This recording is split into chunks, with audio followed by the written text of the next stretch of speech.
a guy who works in a corner office in a fancy place, drives a Mercedes, has a house in the suburbs, he could be being driven by I'm not enough. And so it's a compensation. Just like the person on the street is being driven by I'm not good enough, but it's a belief. Huh. Isn't that Okay. fascinating? It's the same energy is informing two very different circumstances. In both cases, neither were true.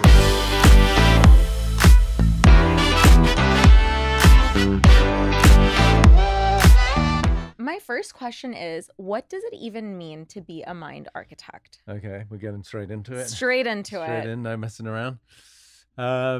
What does it mean? I guess like anything in life, it means whatever you want to make it mean. For me, it was necessity being the mother of invention. I realized that walking around as a spiritual teacher or a performance coach was contaminated. And so I wanted to create something that was both accurate but inspired curiosity. So for me, it means somebody who can do some tenant improvements in your skull to help you get beyond the subconscious constraints and re-architect some of these deep limitations that humans have. I love that. So how did you even get into it? I think it kind of got into me just by virtue of being human and having to face my own limitations and trials and tribulations. It sort of started about 25 years ago. I was in a relationship that didn't work out and sort of put me through the cauldron of my own heartbreak. And during that period of suffering, I felt I had all of these ruminations and iterations and questions of where is she? Did she meet someone else? And it was just keeping me up at night. And so I suddenly was gifted the answer to all of my problems and questions, which was simply 3 words, which is, I don't know. I don't know where she is. I don't know if she's seeing someone else. I don't know if I'll see her again. And it just hit me so hard. I felt this freedom cascade through every cell in my body where I realized that's the nature of life, is uncertainty. But because we're human, we're always trying to figure it out. And to whatever degree we can sit in that unknown, but without having to try and garner security, that's the degree that we really experience true liberation. So that's how it started. And it got into me and I kind of saw the matrix. I mean, I love that you say that, because I think like what you're saying is so true, right? Because oftentimes, and you tell me if you see this with other people as well, but I think one of the quote unquote traps is, say you are in a bad scenario, right? Like say, for example, you were in this like breakup or whatever, or someone else is going through a breakup. And then it's like they imagine the worst possible scenario, when at the end of the day, the true reality is like, you don't really know. No. And so trying to control that is kind of what brings us so much grief, no? Yeah, 100%. It's, the audacity of the human brain and the ego thinking that we know what's best for us when there's a much higher intelligence at play, which is curating the events of our life. I have a quote, I write many quotes, but one that's popular is, life will present you with people and circumstances to reveal where you're not free. So we tend to attract, unbeknownst to ourselves, all of the things that we need to elicit our triggers, our fears, so that we can get beyond them. So yeah, it's the conundrum of being human, is that we live in a dimension that we don't know, uncertainty, but because we're mammals and the imperative is to survive, then we always want to know. And so you start to see that contradiction. But if you can get beyond it, then that's when the magic happens. So how can someone identify what triggers them? Whenever they get upset about anything. Fair. Okay. Whenever they're not in a state of bliss, of freedom, of peace of mind, what people use the word all the time, triggers, that triggered me. So whatever there is, wherever there's a reaction, anything that's actually kind of eliciting some sort of emotional responsiveness to the extremes of anger and panic, or to the more subtleties of judgment and blame, so those energies where you're really saying, I'm not okay with the current circumstance. So then what do you do? Because say, for example, I love that you brought up this judgment piece, right? Yeah. Because I think people just do it and they don't realize why they're doing it. And they don't even realize that they may be feeling judgmental, or like they need to speak badly about someone or even think badly about someone because there's some sort of a trigger there. I feel like you almost like do it in like you just let it happen. So say then someone listens to this conversation. They're like, okay, so maybe I've been being this way because this is a trigger point for me. How do you overcome it? But, firstly, to have the awareness of it, right? So oftentimes we're in the ego reaction to life, and it truly is the way it occurs to us is it really is my mum that upset me. It really is my husband that pissed me off. It really is my boss that I think is an asshole or whatever. Like, so when as soon as we collapse our experience with the outside world, now we're lost, we're stuck, right? And this is why people do have quote unquote control issues. They're trying to manipulate circumstances, which is really the means by which they're trying to mollycoddle the inner child that's not happy, right? Mm-hmm. So that's the first thing, is to have the awareness, and then to really, as best as possible, look at where did that response start, right? Because it's not to do with your husband, it's not to do with your wife, it's something that you experienced when you were 3, 5, 7, 10. You know, it's like from your childhood. So if you can reverse engineer back to an event where you felt that you weren't good enough, or that you weren't wanted, or someone wasn't giving you attention, and then start to see, oh, that's in me, not out there with them, then that would start to become a little deeper in terms of being able to transcend that and go, oh, okay, I'm the one that thinks I'm not safe. I'm the one that thinks I'm not wanted. This person, circumstance was simply the catalyst to elicit that response. So then we don't collapse it with the outside world. We take responsibility for that's my internal terrain. And I guess also that is taking responsibility and kind of, yeah, I guess like taking responsibility for your own emotions and your internal climate is also, I guess, how we stop being so, I guess, let the external environments determine how we feel constantly, you know, because even say, for example, with the concept of happiness, right? So many times people think, oh, when that happens to me, when I reach that goal, when I do that thing, that is when I'll be truly happy. So whereas it should be an internal thing, no? It should, and it is, right? So the illusion is I will be happy when, and that's not to in any way dismiss the joy of being human and creating these goals and aspirations in the outside world. Like, it's great. I love to create. But to recognize that regardless, even if we do get what we want, then the feeling of happiness isn't so much what we want outside of us, but for that minute, we're in harmony with life. Right? The absence of wanting is what then creates the peace, because wanting creates a future phenomenon, right? If I want something, I'm actually saying I don't have it. And so then that's the unrest, right? That I'm not complete, something's missing. And so whenever we achieve or accomplish the goals, it's not so much that the happiness is because of that, but it's the absence of the unrest that was there before. So it's subtle, but it's so we can have that happiness, and I prefer peace or contentment, like, you know, that I'm in harmony with the way things are, than just happiness. I think happiness is like any emotions; it sort of comes and goes. But if I can be aligned with the circumstances of life at all times, I'm not saying that's easy, then I do stay in a state of peace at least. And then things come and go, people come and go, money comes and goes, things change. It's sort of that equanimity, so that I'm not a victim of circumstance over and over and over, which is exhausting. Do you have certain practices that you recommend in order to kind of allow these emotions to pass through us, but kind of work towards that internal state of peace?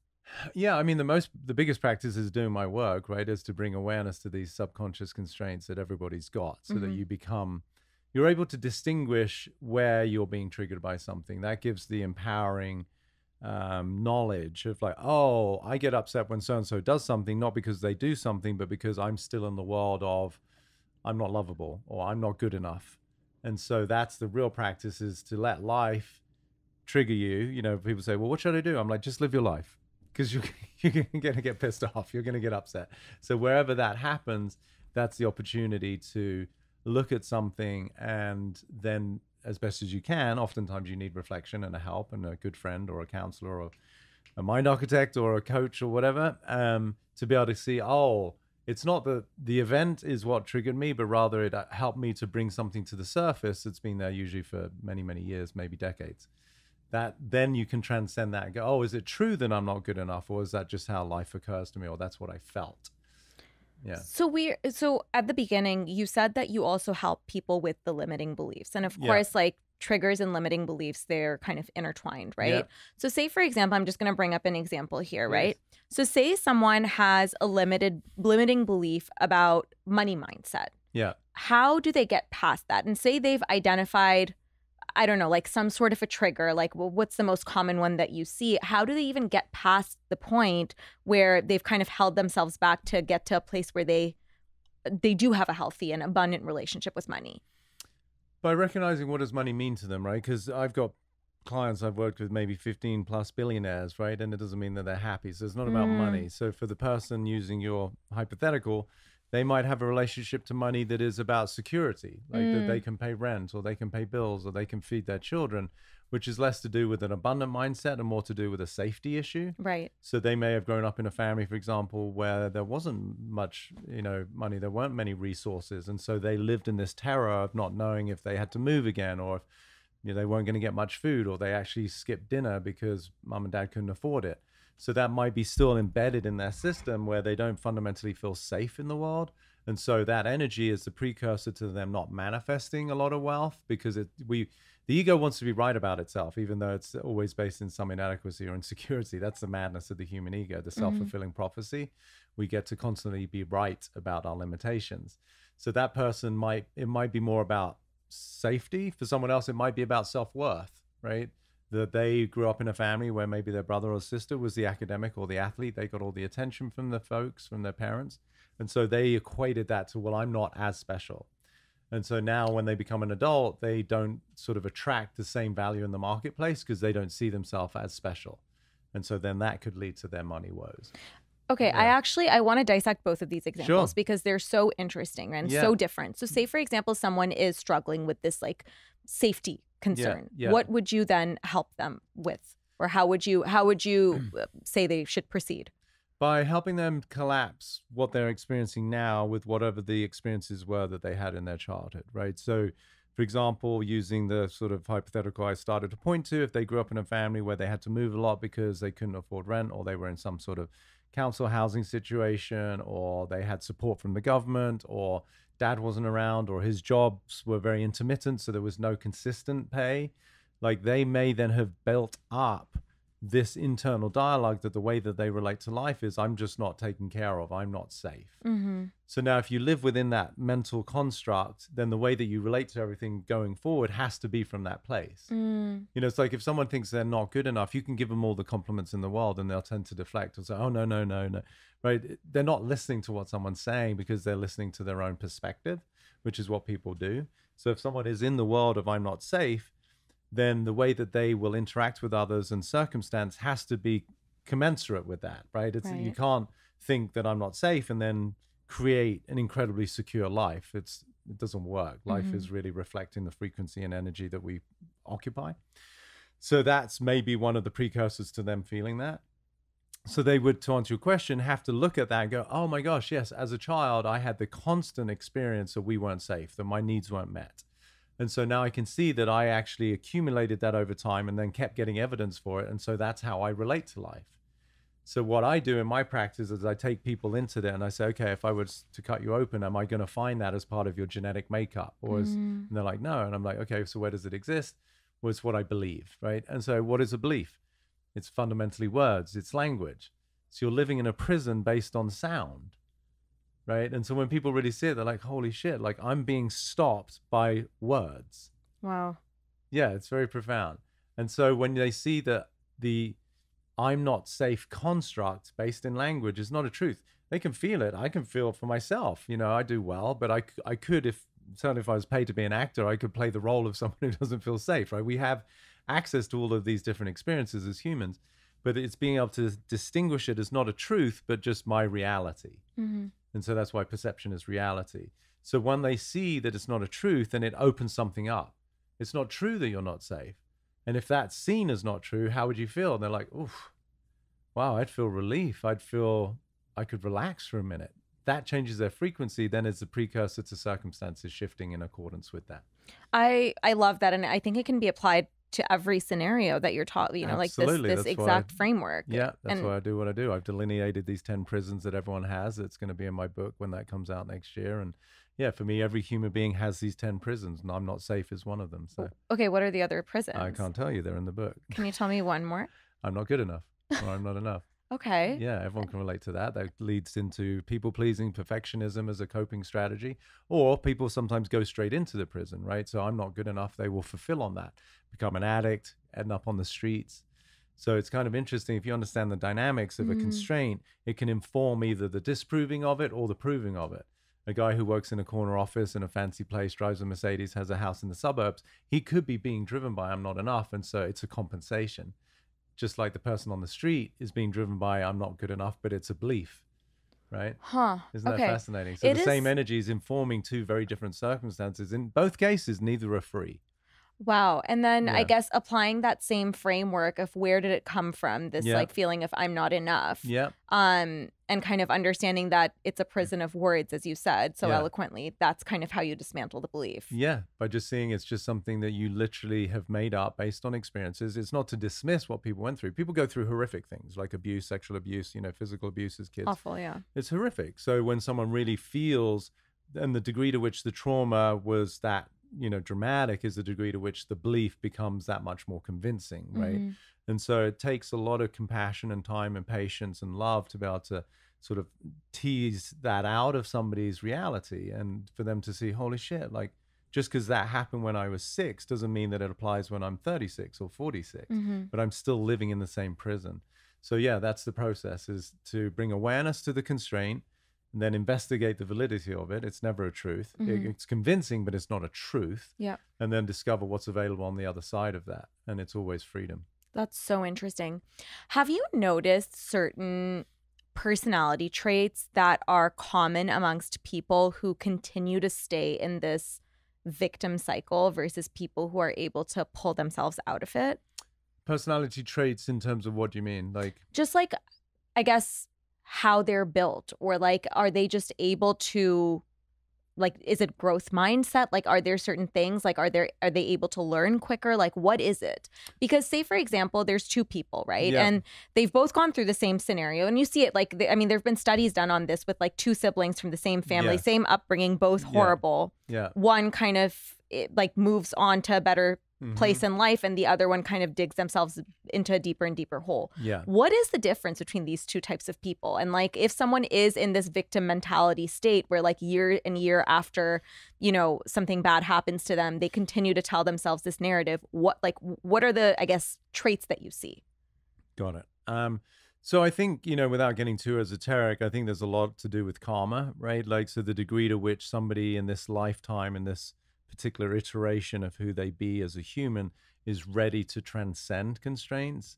That's one component, right? Meaning like a younger soul who has more lessons to learn might not be equipped yet to have the discipline and the determination and the fortitude or the courage to look at these things, because it can be scary. Like when you look at, oh, I'm not loved, someone might have, that's a hard thing to look at, especially when you're recollecting the moments that you felt that, where maybe you were given up as a foster child or orphaned, or, they're usually collapse with unpleasant hurts. And so it takes somebody who's got a little bit intestinal fortitude to be able to go back there and look at it and go, holy shit, they were really hard times. So oftentimes it's the courage to do it.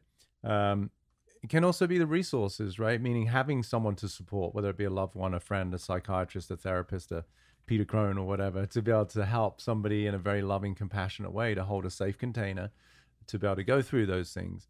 And I think it's also a lot to do with age, because there's a sort of sweet spot between, I'd say, mid-20s to mid-40s, where most people are very self-reflective, right? They've just gone through this oblivious, hedonistic kind of teen years where it's just party, party, party.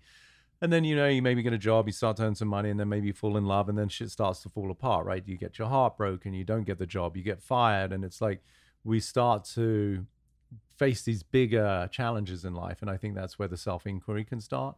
So when you get older, the realities that we've curated over time start to become more stuck. We become more stubborn. You'd even look at someone's physical body, right? People tend to get stiffer as they get older, which I think is a reflection of their mindset. Like kids, they can be in pretzel positions on the floor because everything's possible to them. They're going to be an astronaut or the president or whatever.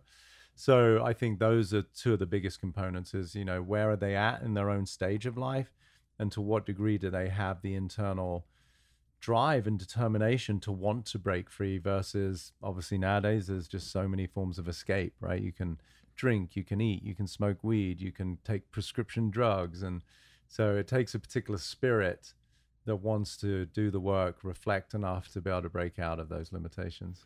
You said just right now about the stiffness as you're older being reflective sometimes of the stiffness of your mind. Yeah. So would you say having a flexible, malleable mind is like it's an important thing to have? 100%. If you want to live a good life, you want to live in joy and have a state of peace. Yeah, because if you think about it, like I can remember watching this guy who does a lot of mobility work, and he was standing in front of the camera, and he put one arm over his shoulder, and he went into this very graceful but slow back bend, and then came back up and faced the camera again. Mm-hmm. And all he said is, that's not available to most people.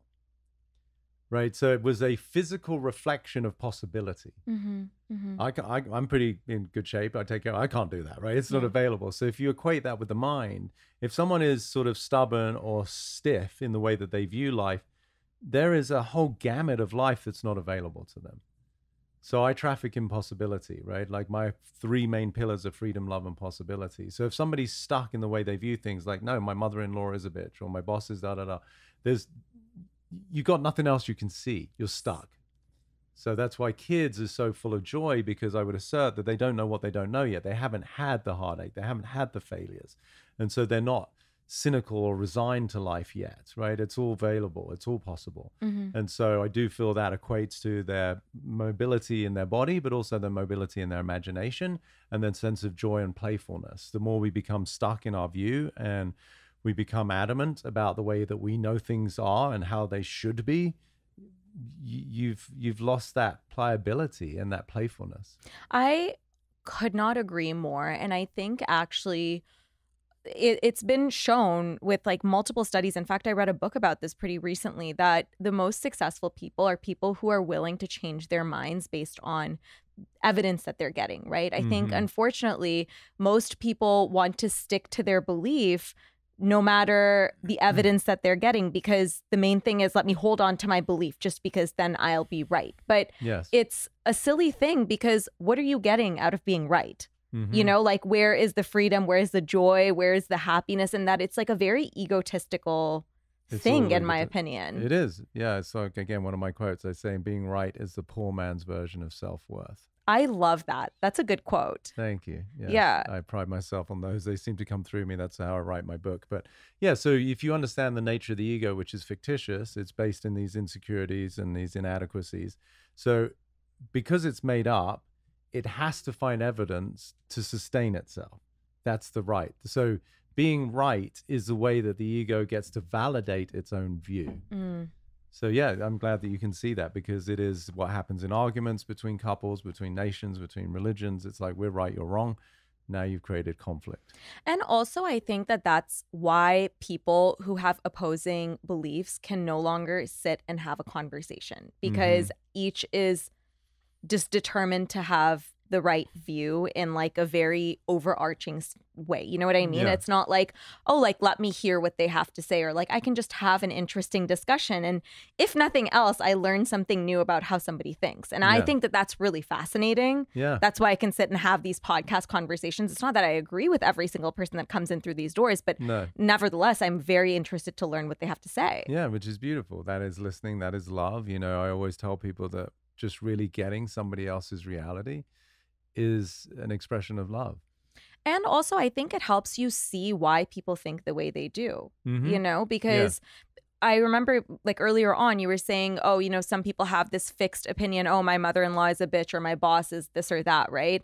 I think when you have the openness to have conversations and kind of put yourself in somebody else's shoes, you understand why someone thinks the way they do. Of course, 100%. I often say, like, if you had their genetic makeup, you were raised by their parents, you had the siblings they had, you went through school and the trials and tribulations and the bullies or the teachers that you spoke to and your first love and it didn't work out, and you've gone through everything that person had gone through, you would be thinking and behaving exactly how they are right now, and you're judging it. It doesn't even make sense.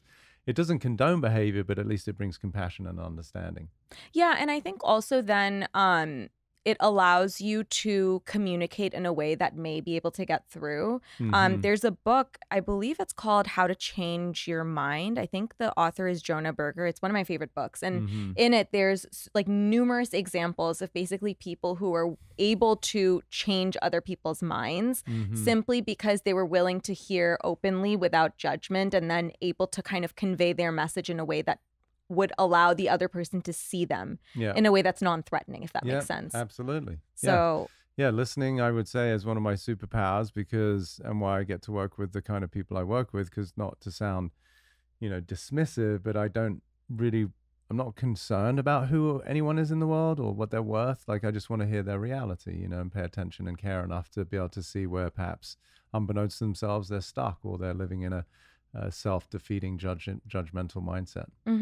So the people that you are working with, essentially, I just want to shed light on the workings of people who are perhaps like successful, just so that our listeners can kind of see the mindsets of people. Is it that they're looking to optimize like their mental kind of agility the same way that they are with their physical? Absolutely. Yeah. So most of my, not all, but most of my certainly one-on-one clients are very, they're high achievers in sports, business, entertainment. And so they're recognizing that there's just more potential to access. And how do I do that? What's in the way? For the other people that do my masterminds or are part of my freedom membership community, they're just everyday folk who just want to be happier, and they want to be freer, and they want to be able to have healthier relationships and better bodies, and really create a better sense of purpose and career. So it's always coming down to just human potential, and to what degree do we want to access that. I love that. So say, for example, someone is going through a scenario where they are imagining the worst case scenario, right? So say you have, I don't know, you're at work and your boss gave you some feedback that wasn't bad, like it wasn't like horrific, but then you go home and then you make it this scenario where, oh my God, he must want to fire me. And then all my coworkers hate me and my work is so bad, What do you tell them to do in that moment to kind of like stop or proceed in another direction? I think the first place I always like to start is love. Like, if you look at the forms of love that I think come in both male and female, like the maternal, the feminine is always really just embracing. It's very accepting, right? It's like, it's okay. It's okay that you're worried that you might be fired, or it's okay that you think that your work is inadequate or inferior to other people. It's okay to feel that. It's just not a truth, right? So you allow people to have the feeling first. Then more masculine love would be kind of what I do both, but then I would come in afterwards and start to look at, well, why do you feel that? What is it about you? Like, who would feel that way, right? So if you sort of impersonalize it, it's not you but what kind of person? What must they think about themselves? And it would be something again like, well, I don't know, like my brother was always really successful and I wasn't. So now they feel inadequate relative. So there's a feeling of I'm not enough, or I'm not as special as. And so that's where I like to take these very everyday experiences and take them back to what is the primal prison that you're looking at. So that would be one, is that, well, I'm not good enough, or I'm not as good as. And then the other one in terms of future would be something like, fear is where we feel we're not going to work. It's not going to work out. We're not going to be okay. But again, that's a presumption. We don't know. We don't know what the hell is going to happen, as I said at the beginning, right? So when you can sort of isolate these two, in this case, sort of fundamental prisons, investigate, as I said, the validity of them. Do you know that you're not going to be okay? Well, no, I don't know that I'm going to be fine. Okay, so you're being upset by your own imagination, right? And when you see that, it's comical. It's human, and that's why we have compassion, but it's completely nonsensical. You might make an adjustment where your boss calls into the office in a month from now and you get a promotion. Like, that's equally as possible. But as humans, and the ego tends to gravitate to worst case scenarios. An interesting thing. Is it? Yeah. I have this exercise, which I've talked about before on the podcast, but I talk to myself like in the third person, basically. Yeah. So when I'm going into this like worst case scenario, like bizarre thing, and of course, like I think as you get better at being reflective and self-aware, you catch it really quickly. Yeah. But what I started to do was I would speak to myself like it was my best friend who was coming to me with this scenario where they were like, okay, well, this happened and then blah, blah, blah. And then how would you speak to your best friend? It's like you'd rationalize with them, Yes, right? Like give yeah. them the space to feel Yep. those emotions, but at the same time, like, hey, sweetie, reality check. That's Yeah. we're taking like, we're going from there to here. Yes. And it's probably not right, you know? Yes, exactly. Yeah, it's fictitious. Yeah. That's why I say you can't help but laugh when you realize the only thing upsetting you is your own imagination. Yeah, it's really interesting. And so would you say when someone self-sabotages, it's linked to these prisons that we create for ourselves as well? Like 100%. That's the only thing that's happening. Yeah. Self-sabotage is also self-righteousness, right? That's the being right. Because what we're being right about is always based in inadequacy, insecurity, or scarcity. They're the sort of the three primary limitations that people have. And so from that place of inadequacy, we generate thoughts that become self-fulfilling, which is self-sabotage. Yeah. very interesting. Yeah. So I want to talk a little bit about discipline because obviously you are a high achiever yourself. You're around a lot of high achievers. How can people start to be more disciplined and create, I guess, habits that allow them to continue to be successful? Yeah, it's one of my favorite words. I often say, you know, discipline is something you need when you don't have it. Right. So that'd be the first distinction, is to realize that people can talk about discipline, but we all struggle with it. And that's why it's so powerful, because to realize when you don't have it is what discipline is to, even in the face of whatever the excuse, rationalization, I don't want to go to the gym today, or I'm not going to go through my emails, or I'm not going to tidy up my closet, whatever it is. Yeah, that feeling is to me irrelevant to discipline, right? It's like you can feel whatever you feel, but then what's that got to do with your objectives? So discipline is the difference maker for me, because every human I know does have the sense of resignation and excuses, and it's easy to say, I'll do it tomorrow or whatever, or it doesn't matter. Okay, well, that's fine. But then to what degree are you now just not honoring what you said you were going to do, right? And so it's really recognizing that as human beings, we're magicians. Because if you really get what we're doing, even here, we're taking hot air through our vocal cords, making a sound that can be recognized, in this case in English, for people who speak it and can hear it. And if I were to say to you, I'm going to go and build, you know, a mansion, and I do it, that's kind of magic, right? I took hot air and turned it into a mansion. So that's why I love the word abracadabra, which magicians use, which its Hebrew translation is, as I speak, so I create. Oh, wow. Isn't that cool? Yeah, that's super cool. cool. So spelling, casting spells in the words that we use is what I help people to understand the power of who they are as a magician. Now, to really access that, you also have to see what's the dark spells, the black curses you have in your spelling already, which is the deep subconscious prisons. If you're living in the spell, the black magic of I'm not good enough, you could say all the affirmations you want, which is what people try to do as a compensation, but you have to dissolve what's in the way first, then get clear with the kind of white magic that you want to use to really create the life that is something you're committed to. So discipline is on both sides, right? Discipline to break out of the prisons we're in, and then discipline to honor the words you use to build the extraordinary life that you're committed to. I love that you say that you have to kind of work to dissipate the black magic as well, because I feel like that is also one of those things, like with, you know, they say quote unquote toxic positivity. It's like ignoring the fact that there's things that are happening that you need to work through and just masking it with just positivity. And I think you do have to kind of work through your triggers or, you know, these limiting beliefs that you have in order to get to the other side. And then you, of course, like have all the positive things as well, but you have to work on undoing the negatives too. Exactly. Yeah. I love using analogies and visuals because I think it helps people. It's like if I was the world's greatest interior designer and I had access to all the most beautiful restoration hardware, vintage furniture from Bali, whatever it is, gorgeous stuff. And I come to someone's house and I just barge through the door and bring in all of this beautiful furniture. It's like what the hell are you going to do with it? Like the place is already full, right? So you have to quote unquote clear space first, make the opportunity for new to enter, in this case, in mindset and beliefs that we have. So it's clearing out the debris and the constraints that have been accumulated from childhood, then getting to a place where you're literally a blank canvas as a human and pure possibility.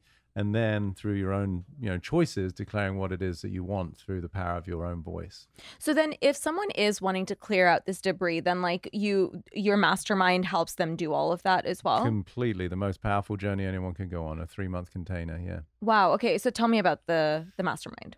So it's about 30 plus hours. We meet every 2 weeks. It's coaching in the morning where I teach all of these distinctions. And then we take a little break. And then I actually coach people in the afternoon, which is super powerful because you witness this happen live. People coming. I had someone who had stage 4 endometriosis. And by taking it back to the prison she was in, that created the fact that her health and her body was, the extension of that. I think 2 months after the end of the mastermind, she had no endometriosis. We had people with cancer and all sorts of things. Yeah. So because when you change your resonance, your body has to follow that. So that's the format. Theory in the morning, coaching in the afternoon. And then in between each of the modules, we meet every 2 weeks. I have 3 mentors that lead integration practices.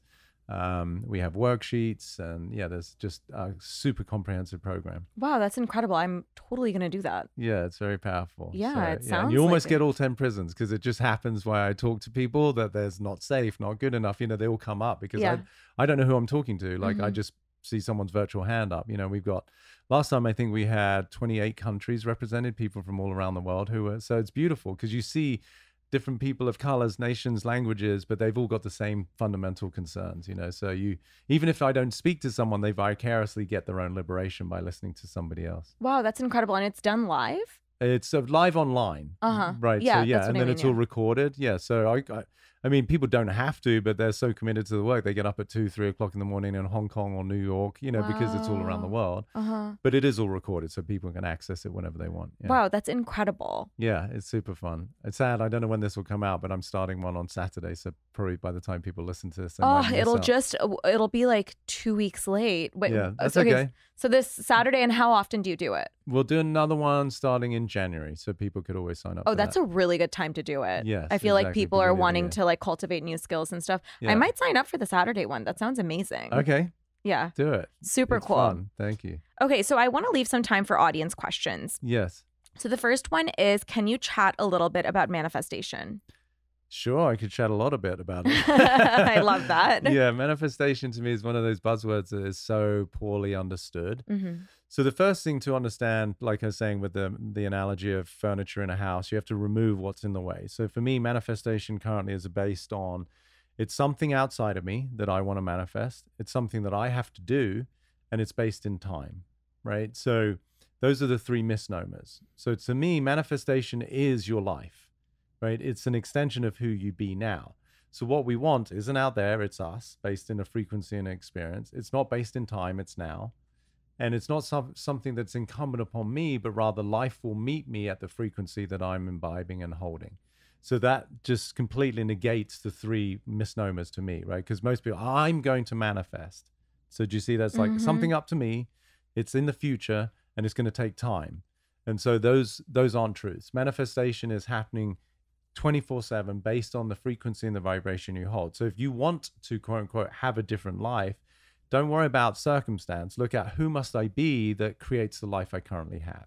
So manifestation is really an extension of the me that I am for myself. And if I want a different outcome, then I need to be a different me. I love that. And I honestly could not agree more, because in my experience doing this, it is absolutely about the internal work. It's not about trying to control the external situation. I think you just attract it as you become that type of person. Yeah, it's physics. It's think about it this way as a simple example. Manifestation is what you see in the mirror. You didn't work on that. You walked into the bathroom and brushed your teeth at night or in the morning to wash your face. You see you in the mirror, right? Now, so that is the physics of manifestation. So your life is no different than a mirror. If you want to manifest something, then first of all, you could, as an exercise, go, okay, well, I want fill in the blank, a partner, a better job, a dream home, more money. Okay, well, who would I be? How would I feel? What would be my frequency if that was what I already have? Wow, I'd feel free. I'd feel relaxed. I'd feel confident. Okay, well, being that frequency is the precursor to those things showing up. Yeah. Right. So you shift first, life meets you there. Yeah. Love that. Absolutely. And honestly, like, I can tell you from experience, this is just the best way to summarize what it is. Yeah. Next question is, okay, What do you do? Okay, basically, someone is saying that, and I'm sure universally experienced for a lot of people, but their ex cheated on them and they are now having trouble attracting the right partner because Yeah. I guess that has informed how they feel. What do you recommend? Okay, so first of all, I have compassion. I'm sorry because that hurts. But really, what I would say is they cheated on them, not the ex. Right. So again, if we go back to what I was just saying, everything's a mirror. So they would look at where did I cheat on myself that led to life reflecting that? So were they not being honest with how they feel? Were they suppressed with their emotions? Were they not being truthful about some of the things in their own life that they were embarrassed to share? Did they acquiesce to what their partner wanted? Did they not speak up about their own truths? Did they not have their needs met? Right? They've cheated on themselves. So when someone cheats externally, it's really a reflection of our own self-abandonment. So that's why they're struggling to find somebody because they're apparently still in that relationship of self-abandonment. That is fascinating and incredibly powerful. And again, I think it just brings the responsibility back to yourself. Yeah, it's always us. That's the good news and the bad news.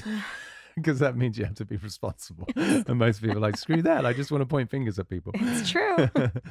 Okay, Yeah. last question that we have time for. How can you forgive your parents and move on from your childhood? By realizing that they did the absolute best they could within the level of awareness that they had. Forgiveness is, again, a misnomer. It makes us very entitled, the audacity of the fact that I get to forgive them. So in the question, what she's saying is my parents did something bad or wrong. Mm-hmm. No, they just did what they did. And that doesn't condone the behavior. They could have been abusive. God forbid they could have hit their kid or this person. I'm not saying that that's great, but they literally were doing all they knew based on their conditioning. And if you want to get really powerful, the person who posed the question did curate those parents for something that they're here to learn. They pick their parents because there's an opportunity for their own soul's evolution for which their parents are the perfect match. Wow, that is very powerful. Yeah. So you're saying that essentially, like from a soul level, like even before we have a human body, Yeah. we are matched with the circumstances that we are born into, even in order for us to like learn and take something away from it. 100%. So then instead of trying to forgive them, which is only perpetuating her story that she's not where she wants to be and she's using her parents as the excuse, which is really her not taking ownership for her life circumstance, or I don't know if it's a she, but he, where they're using their parents as the reason for why their life isn't working. Mm-hmm. So now they're in denial of the circumstances of their life, which again is them abandoning themselves. So really the person to forgive is their own ego, not the parents. I love that. Again, I think it teaches you a lot. And I think it allows you, by taking responsibility to, I mean, obviously you feel bad when bad things happen, but then you have you have an action plan to move forward. And you know that just pointing fingers for the rest of your life, it's not going to amount to something positive coming out of it. It can give you the fire that you need to move away from it. But just pointing fingers forever, it's not going to get you anywhere. It just sustains the illusion of victimhood. Yeah. Life is happening to me, not for me, and then fundamentally through me, you know. So the parents, whatever it is that they did, and again, I truly want people to hear that I do not condone a lot of behavior. That's not to in any way just dismiss what people go through, which can be horrific and tragic.